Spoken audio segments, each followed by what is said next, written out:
At this point, let's look in more detail at the kind of activity you might observe that could be indicators of a terrorist plan. What kind of things do they do?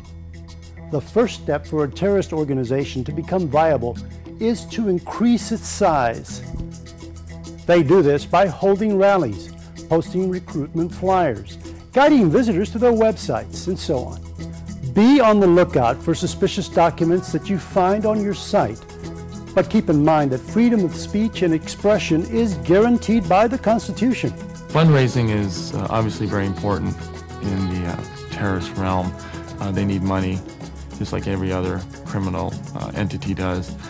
They use the internet quite a bit for fundraising, as well as obtaining funds from governments that are sympathetic to their cause.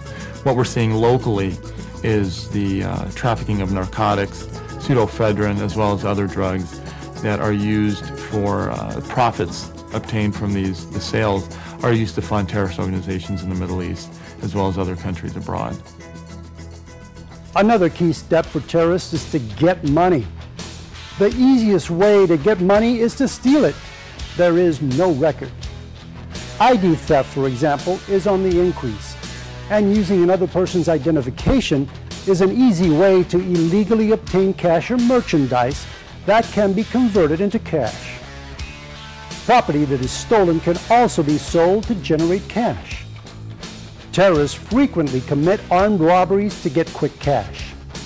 Naturally, all of these are serious crimes for whatever reason they are committed. If your site handles financial transactions in any way, keep in mind the purposes to which the money can be put. Also, if your site experiences the theft of uniforms, vehicles with company logos, etc., such kinds of activities should arouse your suspicions and be reported. The types of weapons that a terrorist can use are introduced in detail in the next chapter. But at this point, let's list the three main kinds. Conventional weapons such as guns, explosives, and incendiary devices. Chemical and biological agents. Nuclear weapons and radiological material.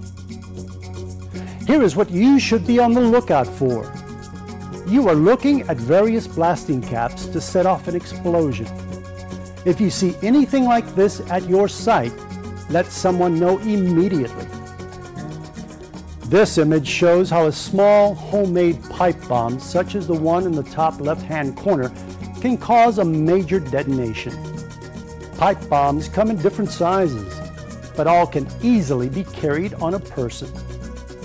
Here you can see the components of a homemade bomb in a backpack. All the components are legal and easily attainable. The devastation caused by mass destruction weapons such as explosives can be enormous, as several incidents both in the United States and other countries have shown.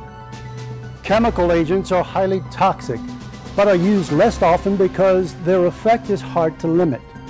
The best way of preventing their use is to stop theft of chemicals from your site.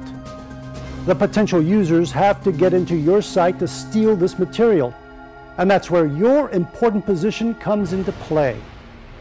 Biological agents cause illness and death. Anthrax is probably the best known of these, but any kind of easily infectious disease-causing agent can also spread terror. In addition, the terrorist needs a way to deliver the poisonous substance in the place they want to attack. One simple and effective way is to place the biological agent into the air conditioning or heating system. Nuclear weapons are extremely hard to come by. One possibility is for the terrorist to combine a traditional explosive device with radioactive material, the so-called dirty bomb. Your most important role is to prevent access to, transportation of, or removal of potentially dangerous materials. Once they have chosen a weapon type, the terrorist wants to choose a date of attack. Previously, we have mentioned dates important to our country, such as Independence Day. We should also be aware of other symbolic dates, such as those related to a given religion or dates that correspond to large groups of people being assembled in one area, such as Super Bowl Sunday. Being aware of dates important to different groups and being extra vigilant in the period leading up to such days is crucial. At this point, the terrorist needs to check out the site to assess weaknesses, human and physical, and to conduct dry runs. What should you pay attention to in order to stop them? The idea is to become aware of actions that just don't fit the location and situation. For example, is someone coming closer to a sensitive area than he or she has any valid reason to be? Does she stay in one place for a much longer time than the view deserves? Have you had several such small incidents lately? All those add up to suspicions. In addition, if you find forgotten cameras or equipment in places where there's nothing of tourist interest to photograph, maps, drawings, and cryptic notes would also be something you should report. Finally, anyone asking you questions related to security, such as inquiring about the patrol times of a guard at a power plant, the number of people at the facility, the air conditioning systems, or locations of emergency exits should be documented and reported. Trying to move a weapon to the target is a terrorist's next challenge. Be on the lookout for nervous behavior or odd clothing for the environment, such as being heavily dressed in the 100-degree heat of summer. Should the weapon be brought in a vehicle, pay attention to large containers and vehicles that appear to be overloaded. Similarly, drivers or operators of any kind of vehicle, including private planes and boats, who do not have current valid operator's licenses should be noted and reported. Also be aware of parked or disabled vehicles in unusual places. Unless this is a suicide operation, the terrorist now needs to escape.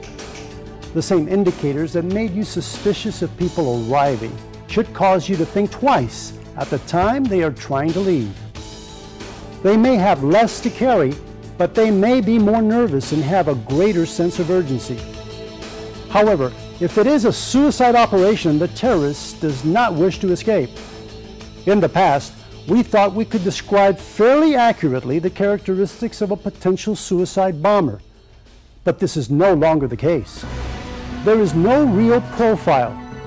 Suicide bombs can be delivered by multiple means, such as vehicle bombs, boat bombs, airplanes used as weapons as we saw on September 11th, and a person with an explosive strapped to his or her body. Given that the terrorist does not want to escape, the pre-incident indicators are essentially the same as for non-suicide operations, with the possible extra stress of the knowledge of death leading to hesitancy, nervousness, or extra bulky clothing to conceal a device. All in all, the primary skill for you to develop is a sense for what doesn't fit in. Take a look at the scenario that follows, in which a police officer who makes a routine traffic stop decides that something doesn't seem right. These terrorist groups or extremist groups may attempt to obtain access to secure areas or secure environments to conduct their next operation. One of the ways they're going to do that is by wearing uniforms, wearing badges, or carrying credentials that allow them to infiltrate these secure areas and gain access to areas they normally wouldn't have access to, so they can blend in with their environment. These are things that we need to look for when we're out in the field.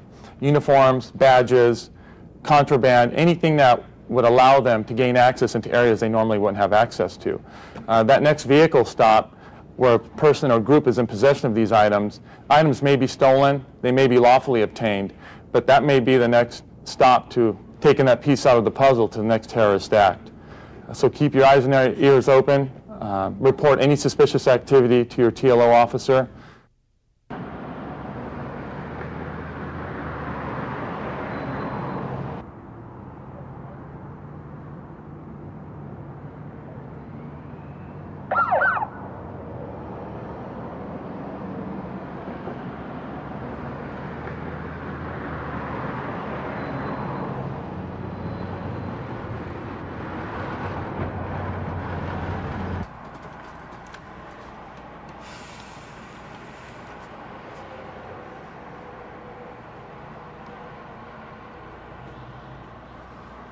Good afternoon. Hi. I stopped you for failing to yield to a pedestrian. Oh, I didn't even see him. I'm sorry. Okay, do you have your driver's license and registration with you? Yes.